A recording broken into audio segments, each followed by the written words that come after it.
You've been running consistently for months, maybe years, 4 or 5 times a week, rarely missing a day, and yet your marathon time hasn't moved. Most runners get to that point and decide they have found their ceiling. Almost nobody has. What has usually happened is that every run has quietly become the same run. A little too fast to recover from, nowhere near fast enough to improve anything. There's a name for that zone, there's a way out of it, and that way is slower than you think and far more specific than you think. Here is exactly what is costing you. The endurance triangle. Everything you are trying to build sits inside this. The base is your aerobic base. The time you spend in zone 1 and zone 2, that is the base of your engine. And the wider that base, the more you can build on top of it. The peak is your VO2 max, your ceiling. And the part in between is your zone 3 and zone 4. And for your marathon, that is the part that decides your time. The bigger the surface area of that triangle, the better distance runner you are. That's the whole thing. Now here's the problem. The gray zone is stopping you from developing where you need to develop, whether that's the top of the triangle or the base of the triangle. You are not resting and you are not recovering, you're just accumulating fatigue and calling it consistency. So why am I telling you this? I went from running a marathon in 4 hours and 25 minutes to running a marathon in 2 hours and 21 minutes. And when this clicked, it took me 11 months to go from 3 hours and 25 minutes for the marathon to 2 hours and 37 minutes. The single biggest challenge for me was not pushing harder. It was letting my easy and recovery runs genuinely be easy. And by letting that happen, 48 minutes in 11 months. And now I coach runners to have similar levels of breakthrough. And those happen consistently. They happen all the time because those runners are following exactly the same method that I followed, which was refined and refined over years. So if you're ambitious, positive, and want a similar breakthrough, then the link is in the description for a call. So what is the gray zone?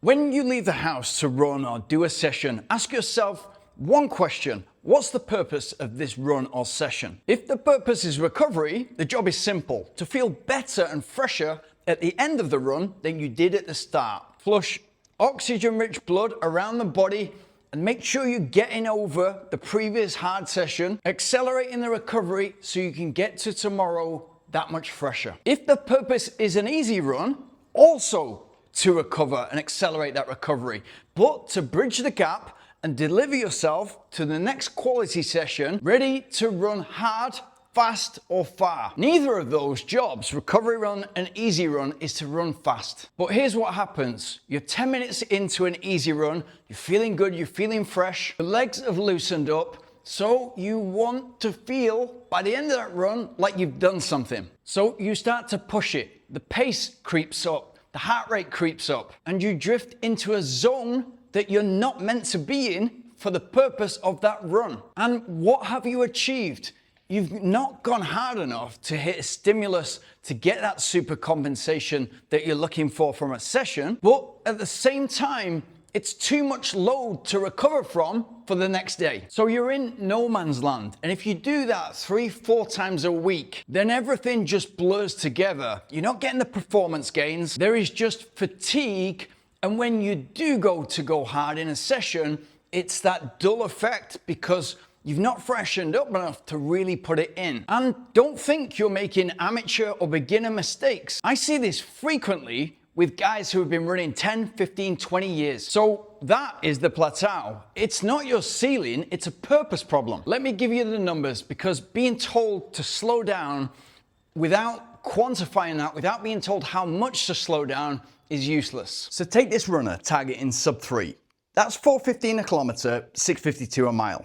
His recovery run sits at or below 130 beats. And I'll use my own numbers for this because 130 beats is not a pace, it's an effort. What that effort buys me changes every single day. On a cool morning, I've slept well, legs are fresh. 130 beats gets me 8 minutes a mile or faster, which is 5 minutes a kilometer. If it's hot, humid, like it often is in Chiang Mai, and yesterday's session is still in the legs, then the same 130 beats gets me 10 minutes a mile. Some days 11 minutes a mile. That's nearly 7 minutes a kilometer. Same effort, 3 minutes a mile difference. So if the purpose for that day is a recovery run or an easy run for that runner, the gray zone is simply being where we're not meant to be. And that is 99.9% of the time harder or higher in heart rate than where we're meant to be. And for a run where it's so much better to go slower and easier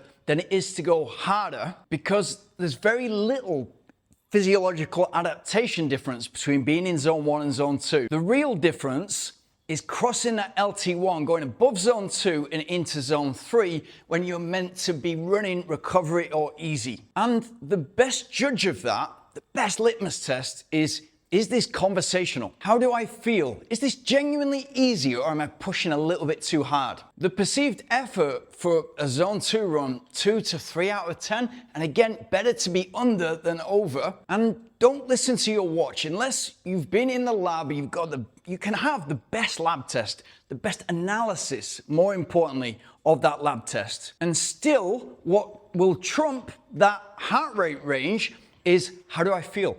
Is this genuinely easy? So if you're listening to your watch, it's guessing. Heart rate is so individual that 220 minus your age or 180 minus your age, it's just literally giving you the general calculation when you need to be specific. You need to be precise, especially when you get into marathon effort, into zone 3 and the different sections within, and then zone 4. But one of the greatest skills you can learn is this genuinely easy? Can I talk?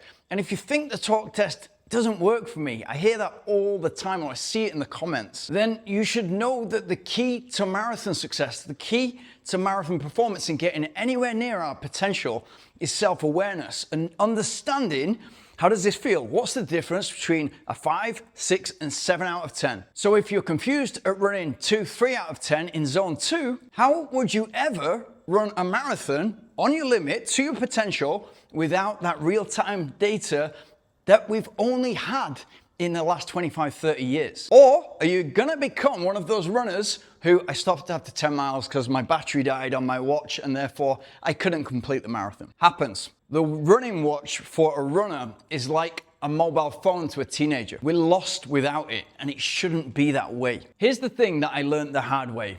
I got to a point where I thought I'd reached my limit and there was no way forward. So I reached out to the best people that I could possibly find in the sport. And I went for testing at a great place, and that was analyzed by people who really know what they're looking at. And like going to the doctor and getting a blood test, it is that analysis and then the direction that really moves you forward. But one of the things that I had to do is I wasn't running slow enough ever. And so I had to stay at or below 130 beats. And initially it was so slow, painfully slow, that I asked my coach, is there any point in this? What is the point? Because essentially I was just incredibly inefficient at that low effort. And I'm running 10 minutes a kilometer, but I stuck with it. I stayed disciplined and I trusted the process. And all of a sudden it was 8 minutes and then 7 minutes a kilometer and 6 minutes a kilometer. And eventually 440, and then eventually 420 a kilometer. Exactly the same low effort, just so much more efficient and therefore faster. Faster at specifically 130 beats. And that was me building my engine, and very efficiently building my engine because I could stack plenty of volume at that level. What I'd been trying to do was stack volume at 155 beats, which I then found out was way into my zone 3. Now imagine if you apply exactly the same logic, but to where you're gonna be throughout the marathon. That's all running is, efficiencies. People will call a slow run junk miles. It's backwards. Junk miles are just miles without intention, without that purpose that we talked about before. Miles that are not part of the plan, they're not enhancing your recovery, they're not pushing you forward, not specific to what you are trying to achieve that day. We've just seen the world record, Josh Kerr, incredible to be able to say it and then do it, especially with a world record that old. And what we saw on the track was incredible, but afterwards was for me more interesting. He got pressed, journalist after journalist asking the same questions, trying to find that magic sauce, that secret formula to what had enabled him to do such a special thing on that day. And he just kept on relentlessly telling them that there was no special workout in his training. He just did the right things consistently well. He runs hard once a week. He doesn't do crazy volume. He just does the simple basics incredibly well so he can stack consistency over many years. That's it. The problem is that that doesn't sell magazines or articles online, and what they really wanted was the Scottish 5x5 or something like that. And we know that from all the greats, whether it's Michael Jordan, Roger Federer, Nadal. The red thread is always that they get joy and pleasure, and they're super enthusiastic about just following the same process that works, that is proven. But when it comes to running, cycling, any endurance sport, what those athletes know is exactly where they're supposed to be, and that's the precision. That is the only thing really that's changed since the 1960s. After Emil Zatopek won the 5,000, 10,000 and marathon at the 1952 Olympic Games off sheer brute force, and probably my favorite runner who's ever lived.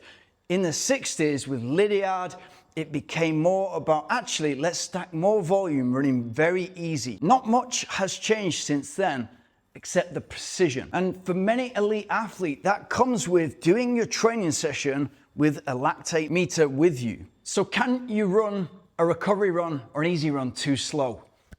I told you before, there's very little physiological adaptation difference between being in zone 1 and zone 2. The question then could be, well, if there's not much difference, why I don't do very easy light recovery runs all the time and don't have the risk of that easy run? Again, the answer is efficiencies. So if I'm at 130 beats, I can go at a certain pace and let that pace come to me. As I move into zone 2, that becomes a very similar experience biomechanically, metabolically, as it does in low zone 3, mid zone 3, with a lot less cost. So the difference between a recovery run and an easy run really is what you did the day before or the day before that, how fragile you're feeling and what that run needs to be. Again, you're thinking, what is the purpose of this session? But you're also thinking about what you've done previously so that this makes sense. It's a wise runner who can let his ego slide and get the best out of the day. So forget about what run you're posting to social media, to Strava. If most runners forgot about that and did their recovery runs and their easy runs genuinely easy enough and delivered themselves so they were fresher, ready to execute when it really counted, they would move forward. And they would be so much more consistent over the weeks and months. If most runners just took it easier on the recovery runs and the easy runs and had it, they were fresher and ready to really put it in when it counted, twice a week would be enough. Think about what Josh Kerr said, just get the basics done well, but understand those levels and intensities. If most runners did that and delivered themselves to those key days fresher, they would move forward, and they would move forward more consistently, so that moving forward, that progress, that improvement would be more consistent and also compound over time. If you've been stuck and you're chasing, you really, really want to run a sub 3 hour marathon, you've got the positivity, you've got the drive, you've got the motivation, the discipline, you just need the guidance on precisely what exactly to do in order to get you there, then book a call in the link in the description. And for those that have enjoyed this video, tell me in the comments what your marathon pace is versus what your easy running pace is.